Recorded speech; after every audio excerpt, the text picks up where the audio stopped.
하버드 대학의 평화로운 강의실에서 충격적인 장면이 포착됐습니다. 한중일 경제를 주제로 한 수업에서 갑자기 일어선 중국인 유학생이 한국은 중국의 경제적 속국일 뿐이라며 거침없는 폭언을 쏟아냈는데요. 순식간에 얼어붙은 강의실 분위기 속에서 존스 교수의 예상치 못한 반응이 화제가 되고 있습니다. 30년 경력의 베테랑 교수는 오히려 미소를 지으며 칠판 앞으로 걸어갔다고 하는데요. 그래요, 팩트로 한번 살펴볼까요? 이후 벌어진 팩트 폭격에 중국 유학생의 표정이 순간순간 굳어갔다고 합니다. 특히 교수가 던진 마지막 한마디는 강의실을 완전히 뒤집어 놓았다고 하는데요. 처음엔 중국의 우월성만을 주장하며 고성을 지르던 학생이 결국 공개 사과까지 하게 된 충격적인 반전. 과연 그날 강의실에서 무슨 일이 있었던 걸까요? 지금 이야기 들려드리도록 하겠습니다. 안녕하세요. 저는 하버드 대학교에서 국제통상학을 공부하고 있는 올리비아입니다. 오늘은 제 이야기를 들려드리려고 해요. 제가 어떻게 한국에 관심을 갖게 되었는지 먼저 말씀드릴게요. 사실 처음엔 저도 한국에 대해 잘 몰랐어요. 그저 K-팝이나 한국 드라마 정도만 알고 있었죠. 그런데 대학에 입학하고 전공 수업을 듣기 시작하면서 모든 게 바뀌었어요. 국제통상학 수업에서 각국의 경제 성장 사례를 배우는데 한국의 이야기가 정말 놀라웠거든요. 특히 한국은 불과 60년 만에 최빈국에서 선진국이 됐다는 거요. 6.25 전쟁 이후 폐허가 된 나라에서 세계 10위권의 경제 대국으로 성장한 거예요. 그것도 천연자원도 별로 없고 국토도 작은 나라에서 말이에요. 교수님께서 한국의 경제 성장 그래프를 보여주셨는데 그 가파른 상승세에 깜짝 놀랐어요. 다른 나라들은 완만한 곡선을 그리는데 한국만 거의 수직으로 올라가는 거예요. 너무나도 경이로운 그래프였어요. 그때부터 저는 한국이란 나라에 대해 관심이 많아졌어요. 그래서 한국을 찾아보다 보니 삼성, 현대, LG 같은 기업들이 한국 기업이라는 것을 알게 되었어요. 이 회사들이 세계 시장을 주름잡고 있다는 게 너무 멋있었어요. 특히 반도체, 스마트폰, 자동차, 조선 분야에서요. 어떻게 이렇게 짧은 시간에 세계적인 기업들을 만들어낼 수 있었는지 정말 궁금했어요. 그래서 방학 때 한국에 직접 가보기로 했어요. 그리고 중국도 같이 가보면 좋겠다 싶어서 한국과 중국 여행을 계획했죠. 책으로만 알 수 있었던 나라에 간다는 사실에 너무나도 설레었었죠. 먼저 중국을 방문했는데 베이징 공항에 도착하자마자 혼잡함을 느꼈어요. 입국 절차가 오래 걸렸고 직원들의 태도도 다소 불친절했죠. 베이징과 상하이 같은 대도시는 정말 거대하고 활기찼어요. 고층 빌딩들과 번화가의 모습은 인상적이었죠. 하지만 거리는 예상보다 지저분했고 사람들이 무단횡단을 하거나 줄을 서지 않는 모습도 자주 보였어요. 특히 러시아어 때의 지하철은 정말 혼잡했고 위생 상태도 그리 좋지 않았어요. 식당이나 상점에서는 직원들이 종종 무뚝뚝하거나 불친절한 경우가 많았고 특히 영어로 소통하려고 할 때 어려움을 겪었죠. 길거리에서도 사람들이 서로 부딪히거나 밀치는 일이 많았고 차들도 보행자를 잘 배려하지 않는 것 같았어요. 물론 중국의 경제 발전은 눈부셨어요. 거대한 쇼핑몰들, 최신식 건물들이 눈에 들어왔지만 그 발전 속도에 비해 시민의식이나 공공서비스의 질은 아직 따라가지 못하는 느낌을 받았죠. 중국 여행을 마치고 한국으로 향했을 때 솔직히 큰 기대는 하지 않았어요. 하지만 인천공항에 도착하는 순간부터 모든 것이 달랐어요. 깔끔하고 효율적인 공항시설에 먼저 놀랐고 입국 절차가 빠르고 간편한 것에 또 한 번 놀랐죠. 공항 직원들은 모두 친절하고 전문적이었어요. 서울로 가는 길에 탄 공항철도는 조용하고 깨끗해서 피곤한 와중에도 편안하게 이동할 수 있었어요. 서울 시내에 들어서자 저는 완전히 다른 세상에 온 것 같았어요. 높은 빌딩들 사이로 잘 정비된 도로와 쾌적한 보행로가 있었고 곳곳에 공원과 녹지가 조성되어 있더라고요. 특히 청계천 같은 도심 속 자연 공간이 인상적이었어요. 가장 놀라웠던 건 시민들의 질서 의식이었어요. 사람들은 질서 있게 거리를 걸었고 횡단보도에서는 신호를 잘 지켰죠. 중국에서 본 혼잡한 모습과는 완전히 달랐어요. 지하철을 이용할 때마다 깨끗함과 정확성에 감탄했어요. 항상 정시에 도착했고 내부는 깨끗했으며 디지털 안내 시스템이 잘 갖춰져 있어서 외국인인 저도 쉽게 이용할 수 있었죠. 러시아어 때도 혼잡하긴 했지만 사람들이 서로 배려하며 질서 있게 행동하는 모습이 인상적이었어요. 식당이나 카페에서는 직원들이 항상 밝은 미소로 맞아주셨고, 영어를 못하시는 분들도 최선을 다해 소통하려 노력하셨어요. 길을 물어볼 때도 친절하게 설명해 주시고, 때로는 직접 길을 안내해 주시는 분들도 계셨죠. 이런 친절함은 중국에서는 거의 경험하지 못했던 거예요. 한국의 첨단 기술도 정말 인상적이었어요. 어디를 가든 빠른 와이파이가 제공되고, 첨단 기기들이 일상생활에 자연스럽게 녹아들어 있었죠. 삼성이나 LG 같은 기업의 매장을 방문했을 때는 마치 미래를 보는 것 같았어요. 특히 삼성전자 홍보관에서 본 최신 기술들은 정말 과학 영화에나 나올 법한 거였어요. 서울 사람들의 생활 모습도 인상적이었어요. 모두 스마트폰으로 뭔가를 하고 있고 카페에선 노트북을 켜고 일하는 사람들이 많았어요. 이게 바로 초연결 사회구나 싶었죠. 중국에서도 비슷한 모습을 봤지만 한국에서는 더 자연스럽고 효율적으로 기술을 활용하는 것 같았어요. 한국에서의 경험은 제가 배운 내용을 직접 눈으로 확인하는 시간이었어요. 그리고 더 놀라운 건 한국 사람들이 이런 발전을 당연하게 여긴다는 거였어요. 마치 항상 이랬던 것처럼요. 하지만 저는 알고 있었죠. 이게 얼마나 대단한 성과인지를.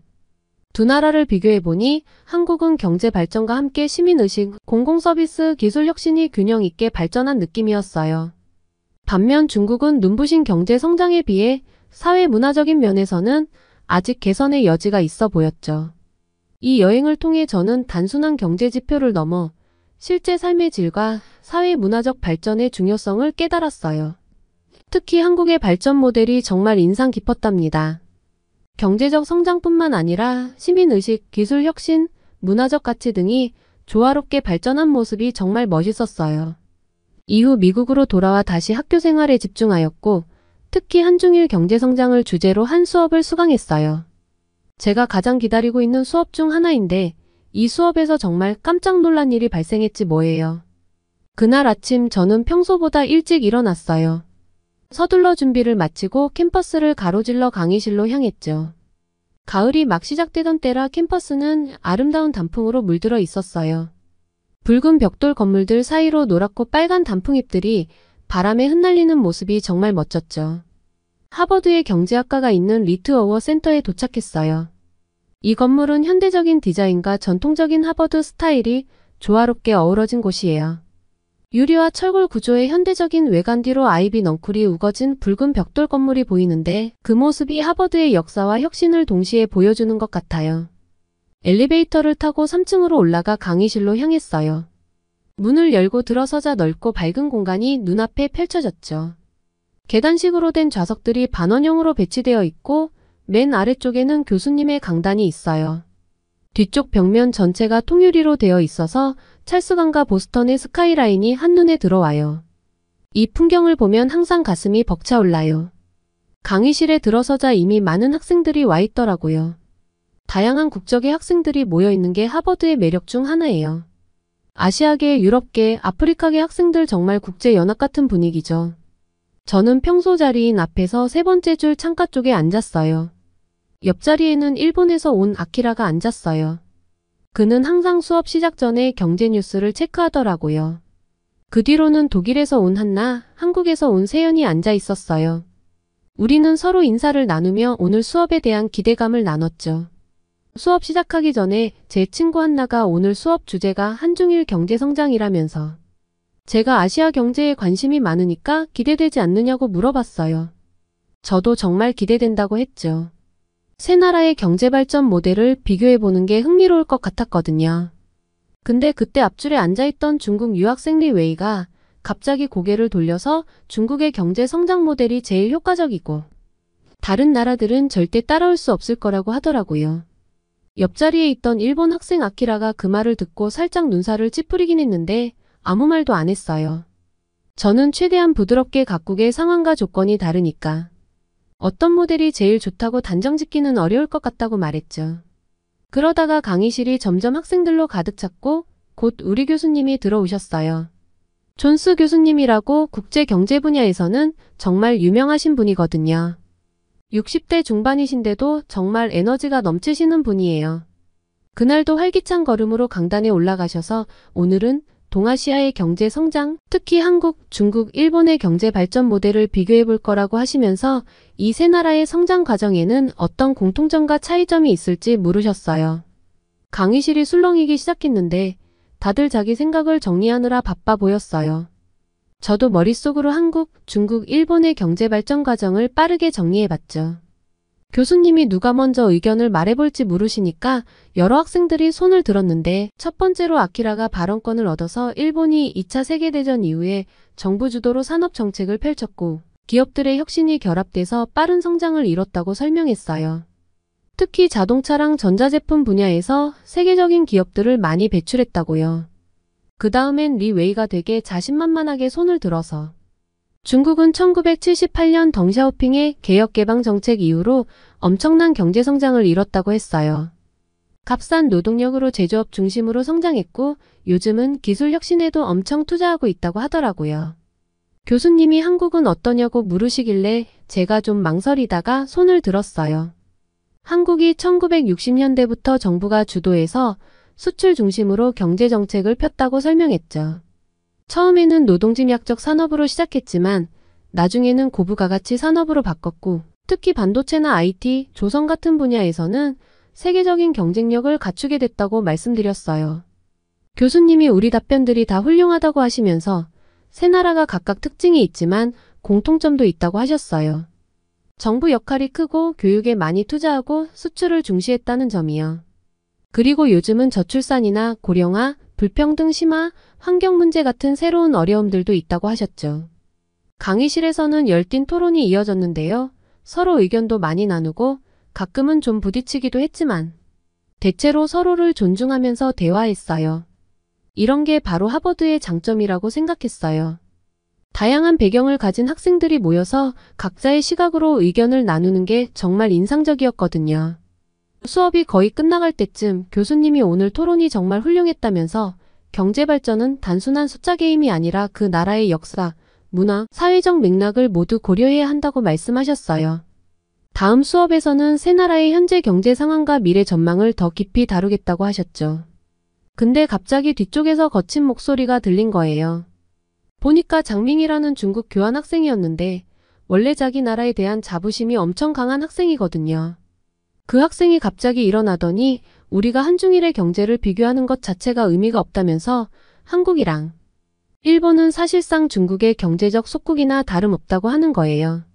순간 강의실 전체가 술렁이기 시작했고 특히 한국이랑 일본에서 온 학생들 표정이 굳어지는 게 보였어요.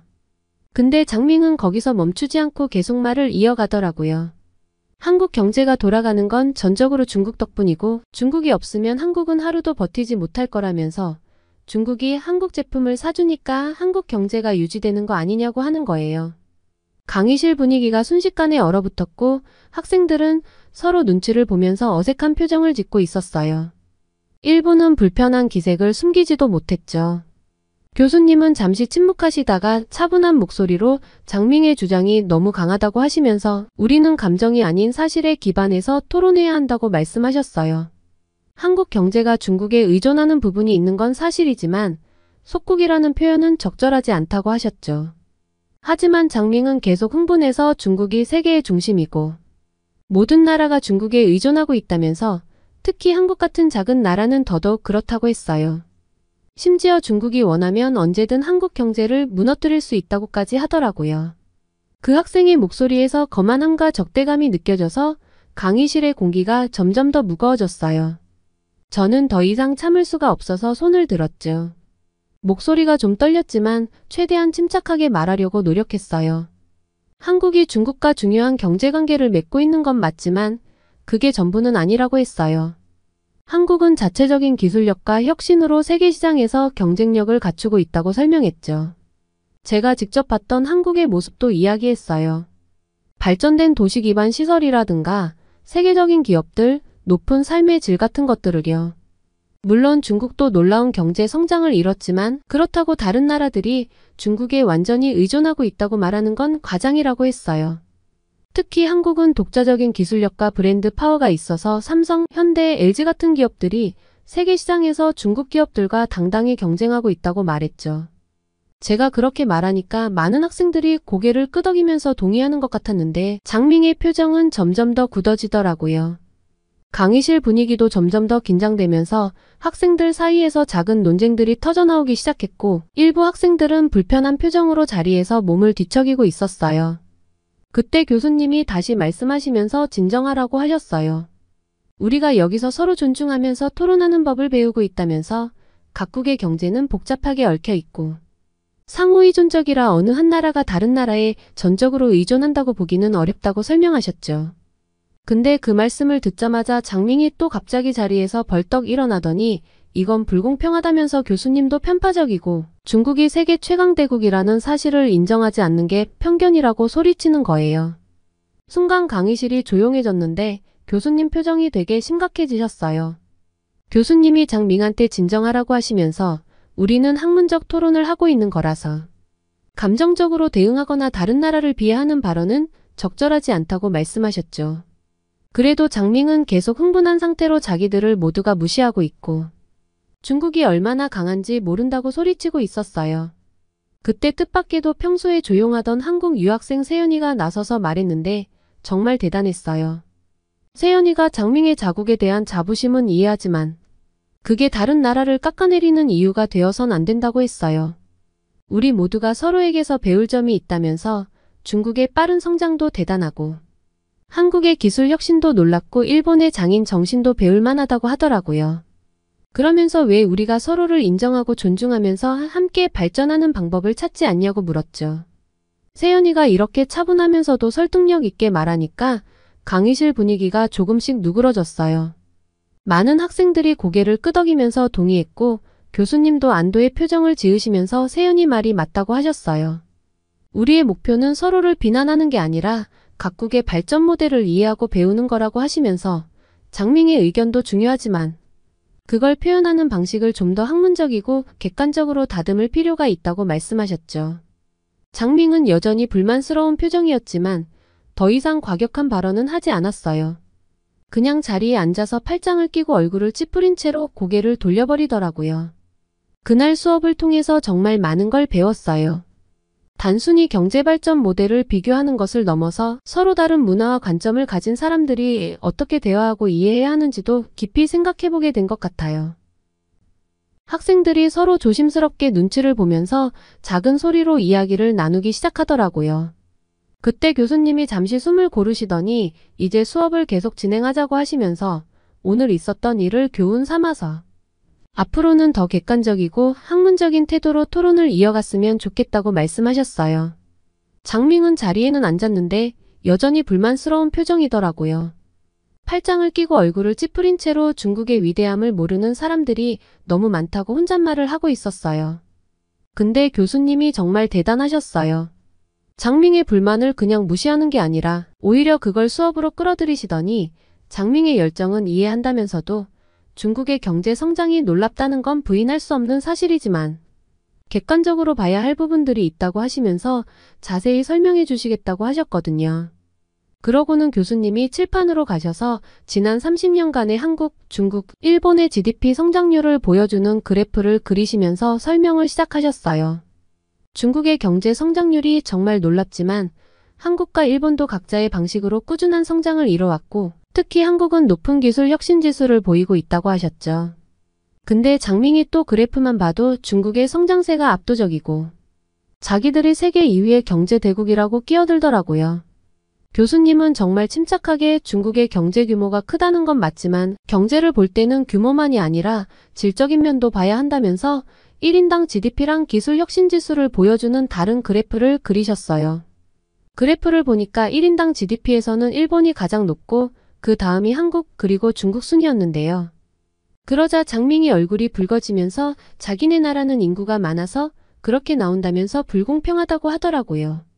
교수님은 계속 차분하게 설명하시면서 장밍 말대로 인구 차이가 중요한 요소라는 건 인정하시면서도 그렇기 때문에 우리가 다양한 지표를 종합적으로 봐야 하고 어느 한 지표만으로는 한 국가의 경제력을 판단할 수 없다고 하셨어요. 그러고 나서 교수님이 칠판에 이코노믹 인터디펜던스라고 크게 쓰시더니 이게 현대 세계 경제에서 가장 중요한 개념 중 하나인 경제적 상호의 존성이라고 설명해 주셨어요.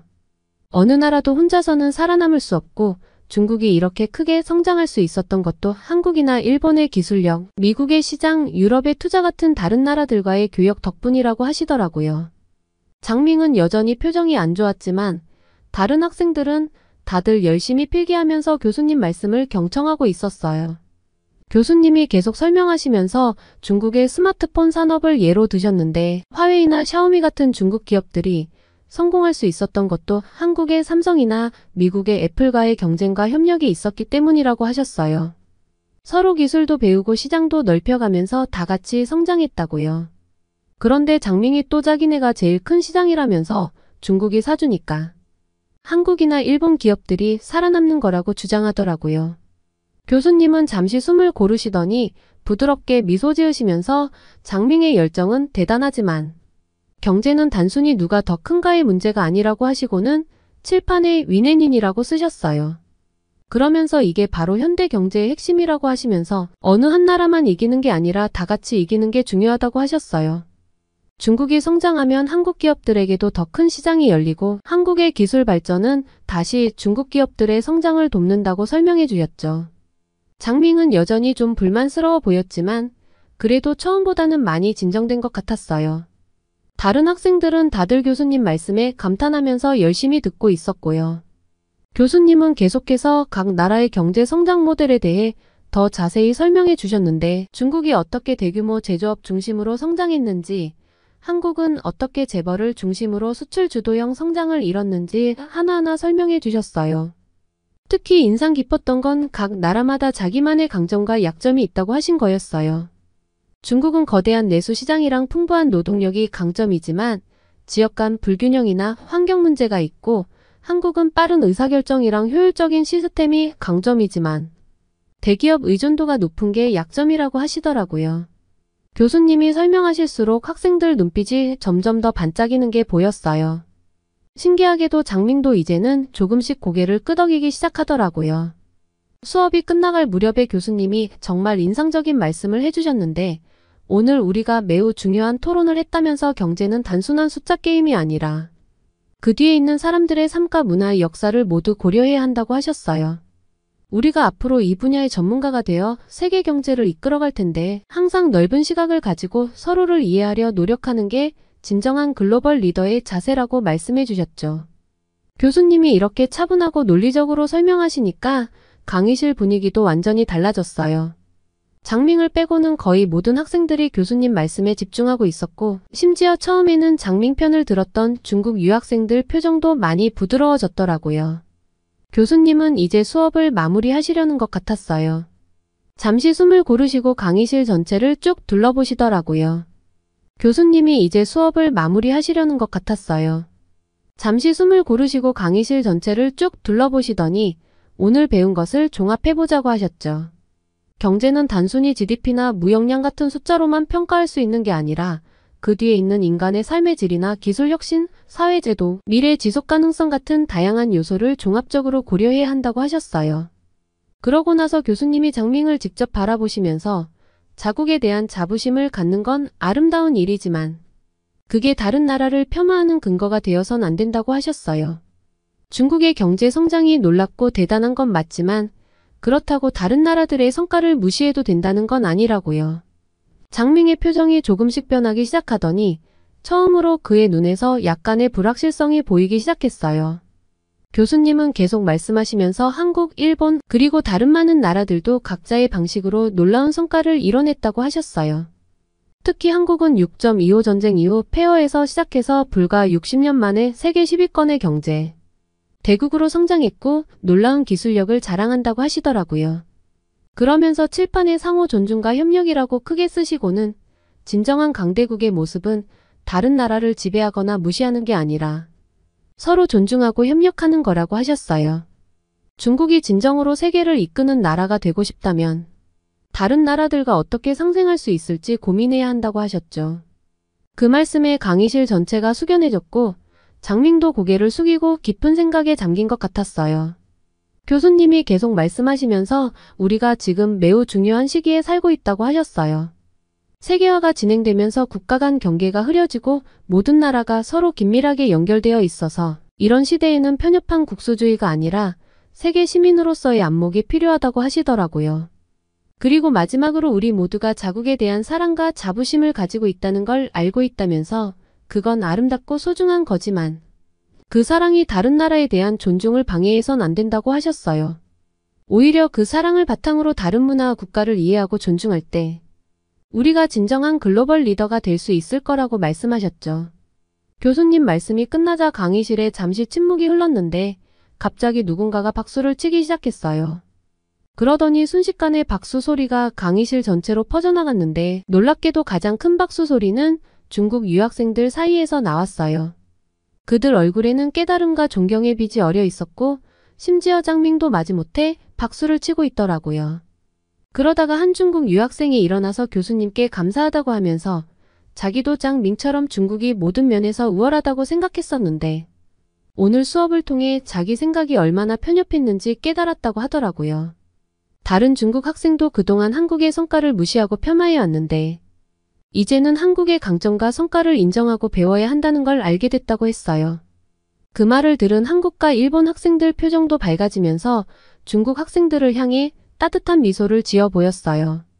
저는 이 모든 광경을 보면서 가슴이 벅차올랐는데 처음에는 긴장과 갈등으로 시작했던 수업이 이렇게 아름다운 화해와 이해의 순간으로 마무리되다니 정말 믿기지 않았거든요. 그때 장밍이 천천히 일어났는데 모두의 시선이 그에게 집중됐어요.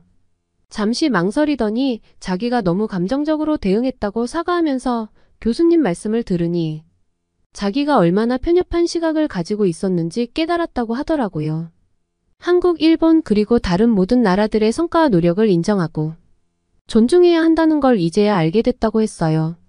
장밍이 이렇게 고백하니까 강의실이 다시 한번 박수로 가득 찼고 많은 학생들이 그에게 다가가서 어깨를 토닥여주고 격려의 말도 건네더라고요. 정말 감동적인 순간이었어요. 저는 이 모든 광경을 보면서 깊은 감동을 느꼈어요. 이것이야말로 진정한 교육의 힘이구나 싶었죠. 단순히 지식을 전달하는 것이 아니라 사람의 마음을 움직이고 세계관을 바꾸는 것. 그것이 바로 교육의 진정한 가치라는 걸 깨달았어요. 이날의 경험은 제 인생의 큰 전환점이 되었어요.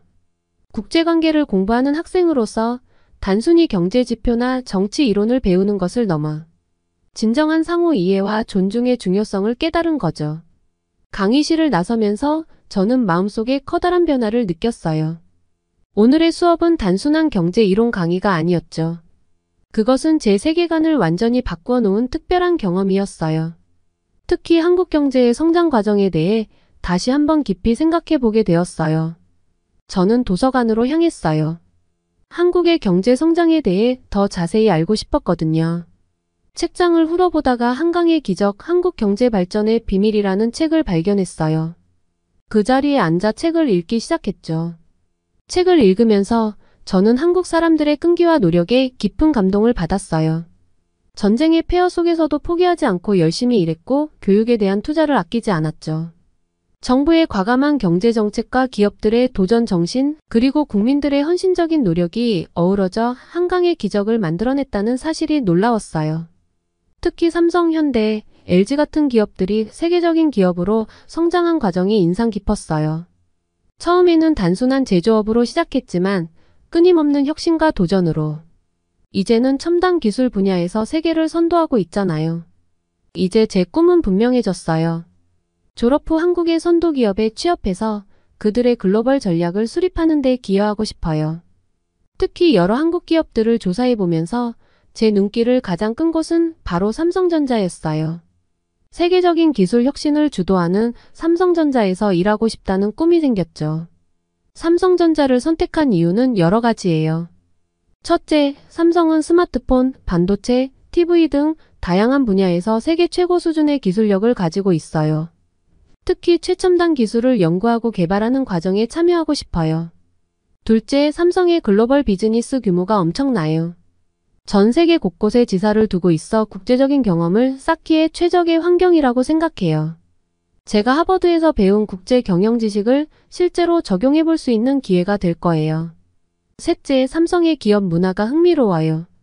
혁신을 중시하고 젊은 인재들의 아이디어를 존중한다고 들었어요. 제 창의성을 마음껏 발휘할 수 있을 것 같아요. 마지막으로 삼성이 추구하는 더 나은 세상을 만든다는 비전에 공감해요. 기술을 통해 사회에 기여하는 모습이 제가 꿈꾸는 커리어와 일치하거든요.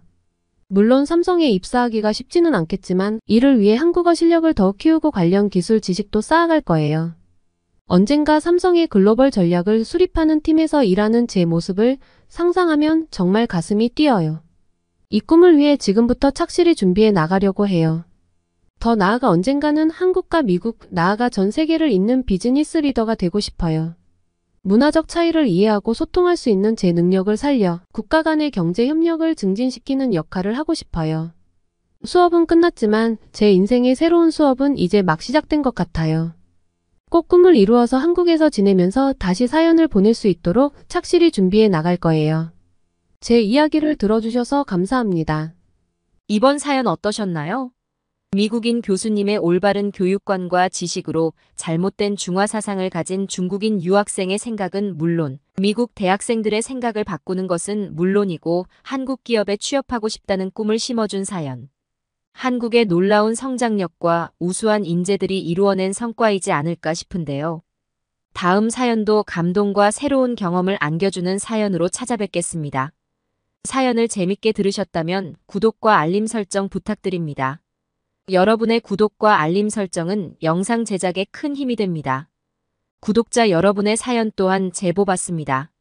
사연으로 채택되신 분들께는 소정의 선물 또한 보내드리고 있으니 많은 참여 부탁드립니다. 지금까지 외국인의 시선에서 한국의 감동에 빠진 이야기를 전해드리는 감동 다이브였습니다. 좋은 하루 보내세요. 감사합니다. 여기 대한민국을 후진국으로 생각하는 태국 항공사 승무원이 있습니다. 중국과 일본의 좋은 점만 흉내내는 국가가 한국이란 나라 아니야 라고 말을 하곤 했죠. 그러던 중 어떠한 사건으로 급히 회항하여 한국에 비상 착륙을 하게 되었고 한국의 모습에 깜짝 놀라 입을 다물 수 없었다고 하는데요. 그 이유는 무엇일까요? 한번 승무원이 말하는 그날의 사건 들어보도록 하겠습니다. 사연 보시기 전 구독과 좋아요 부탁드려요. 안녕하세요. 저는 태국 방콕 출신의 신입 승무원 리사입니다. 올해 23살이고 제 꿈이었던 승무원이 된 지 이제 막 3개월이 되었어요. 솔직히 말씀드리면 저는 한국이란 나라에 대해 좋지 않은 감정을 가지고 있었습니다. 그건 다 제 가족의 아픈 기억 때문이에요. 제가 5살 때였나요? 한국의 IMF 외환위기 시절 저희 아버지가 운영하시던 무역회사가 한국 파트너사의 갑작스러운 부도로 망했거든요. 아버지는 평생 모은 재산을 모두 날리셨고 그 후로 우리 가족은 정말 힘든 시기를 보내야 했어요. 리사, 사업할 때 절대로 한국 사람들을 믿으면 안 돼.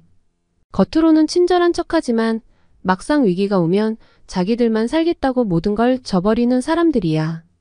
아버지는 술만 드시면 이런 말씀을 자주 하셨어요. 어린 제 마음속에 한국인들은 믿을 수 없는 사람들이라는 인식이 자연스럽게 자리 잡았죠. 게다가 어머니 때문에도 좋지 않은 기억이 있어요.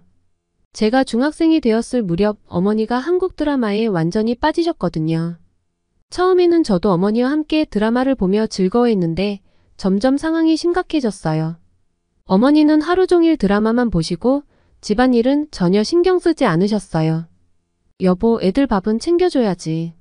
당신 드라마만 보고 있을 거야? 매일 밤 부모님의 싸움 소리를 들으며 잠들어야 했죠. 결국 이 일로 우리 가정은 크게 흔들렸고 부모님은 잠시 별것까지 하셨어요. 그때부터 저는 한국 문화를 철저히 외면했습니다. K-팝이 유행할 때도 친구들이 한국 화장품을 쓸 때도 전혀 관심을 두지 않았어요.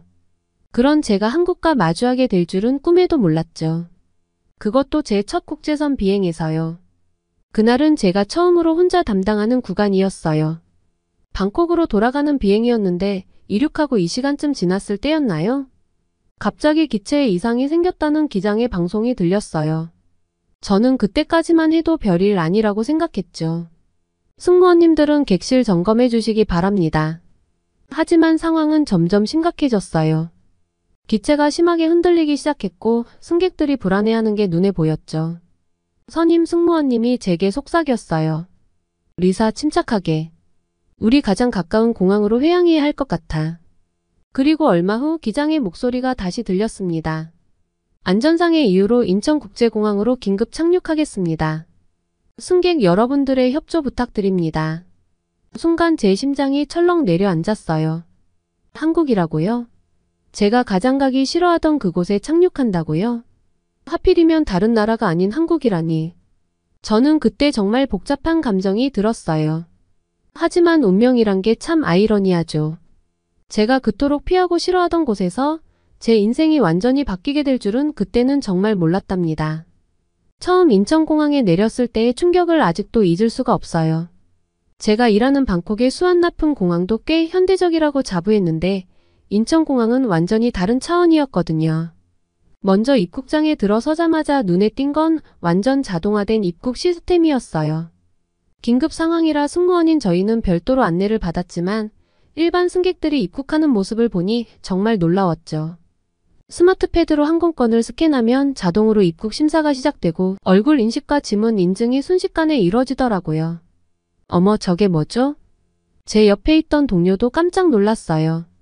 입국장 한가운데를 청소하고 있는 로봇 청소기였죠. 그런데 이게 그냥 청소기가 아니더라고요. 승객들이 길을 물으면 스크린에 안내 표시가 뜨고 심지어 그 자리에서 바로 공항 지도까지 보여주는 거예요. 실례합니다. 여기가 어디인가요? 안녕하세요. 현재 제1터미널 입국장입니다. 환승구역은 이쪽으로 가시면 됩니다. 로봇이 한국어, 영어, 중국어, 일본어로 친절하게 안내하는 모습에 저도 모르게 입이 벌어졌어요. 그리고 충격적이었던 건 공항 내 쇼핑 시스템이었어요. 면세점에서 물건을 고르면 스마트폰으로 바로 결제가 가능하고 출국할 때 지정된 픽업존에서 물건을 받을 수 있더라고요. 심지어 일부 매장에서는 AR 가상 피팅 서비스도 제공하고 있었어요. 리사 씨, 우리 비행기 수리에 최소 이틀은 걸릴 것 같아요. 선임 승무원님의 말씀에 처음에는 한숨이 나왔죠. 하필 한국에서 이틀이나 발이 묶이다니. 그런데 그때 갑자기 한 승객이 실신하는 사고가 발생했어요. 빨리 의료진을 불러주세요. 놀라운 건 그 다음이었어요. 공항 직원들의 대응이 정말 신속했거든요. 응급카트가 순식간에 도착했고 환자는 공항 내 의료센터로 이송됐어요. 제가 깜짝 놀란 건 의료센터의 규모였어요. 그냥 응급처치실 정도일 줄 알았는데 작은 종합병원 수준이더라고요. 24시간 운영되는 공항 편의시설들도 둘러보시겠어요? 공항 직원분이 친절하게 안내해 주셨는데 정말 눈이 휘둥그레졌어요.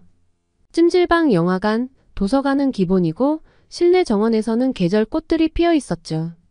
심지어 캡슐 호텔까지 있어서 장시간 대기 승객들이 편하게 쉴 수 있게 되어 있더라고요. 이런 게 다 공항에 있다고요? 저도 모르게 나온 말이었는데 옆에 계신 직원분이 웃으시면서 말씀하시더라고요. 네, 인천공항은 단순한 교통시설이 아닌 복합문화 공간을 지향하고 있습니다. 그 순간 제 마음속에 뭔가가 깨지는 소리가 들리는 것 같았어요. 제가 가지고 있던 한국에 대한 고정관념이었겠죠. 이렇게 체계적이고 미래지향적인 시스템을 가진 나라가 제가 알고 있던 그 한국이 맞나요? 이틀이라는 시간이 갑자기 기대되기 시작했어요. 어쩌면 이 우연한 방문이 제게 새로운 시각을 열어줄지도 모른다는 생각이 들었거든요. 그리고 그 예감은 정확히 들어맞았답니다. 공항에서 서울로 향하는 동안 저는 계속 불안한 마음이었어요. 하지만 우리 비행기의 부기장 솜차이 씨가 저를 안심시켜 주었죠. 솜차이 씨는 태국인이지만 10년 전 한국 여행을 통해 한국을 정말 사랑한다고 해요. 리사, 어차피 이틀이나 있어야 하는데 서울 구경이라도 해보는 게 어떨까요? 제가 태국 사람의 시선으로 한국의 좋은 점들을 보여드릴 수 있어요. 처음엔 망설였지만 같은 태국 사람의 제안이라 좀 더 신뢰가 갔어요. 솜차이 씨가 10년째 한국으로 여행을 다니며 이렇게 밝게 지내는 걸 보니 뭔가 특별한 게 있나 보다 하는 생각이 들더라고요. 첫 번째로 놀란 건 공항에서 서울로 가는 교통수단이었어요.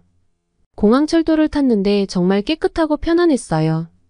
방콕의 공항철도와는 차원이 달랐죠. 좌석이 넓고 편안한 것은 기본이고 객실 내 온도도 쾌적하게 유지되고 있었어요. 특히 놀라웠던 건 열차 안에서 제공되는 서비스였어요. 무료 와이파이는 기본이고 각 좌석마다 충전기가 설치되어 있더라고요. 창밖으로 보이는 풍경도 좋았지만 더 인상적이었던 건 열차 내 안내 시스템이었어요. 저기 봐요, 리사. 저 전광판 보이죠? 실시간으로 열차 위치, 환승 정보, 심지어 열차 내 혼잡도까지 다 알려준답니다.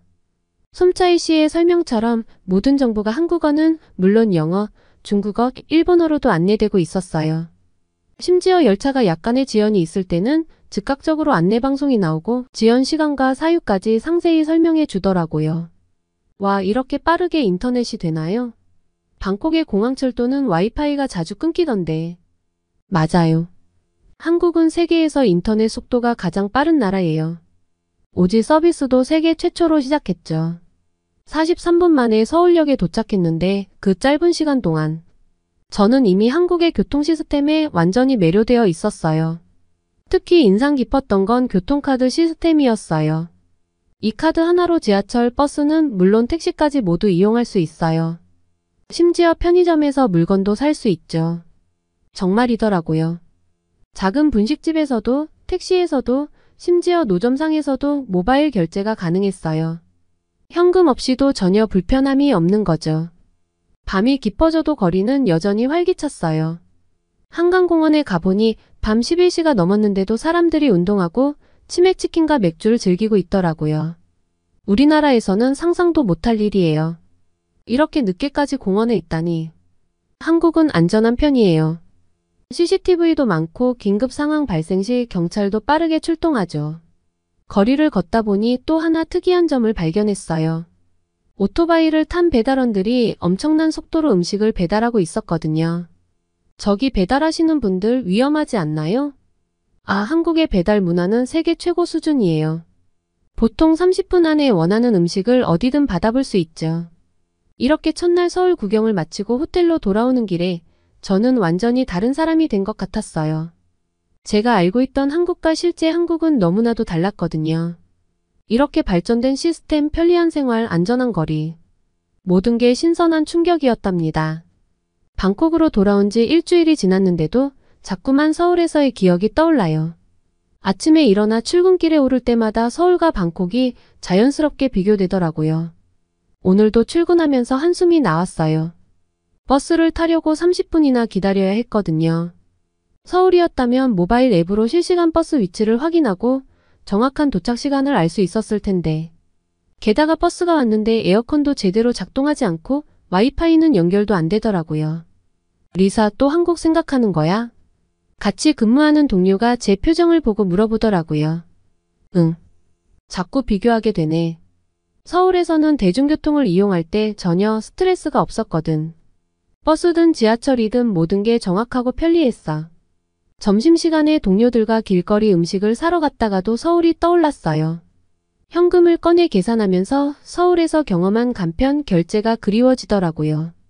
거기서는 휴대폰만 있으면 모든 게 해결되었는데. 여기 봐, 리사.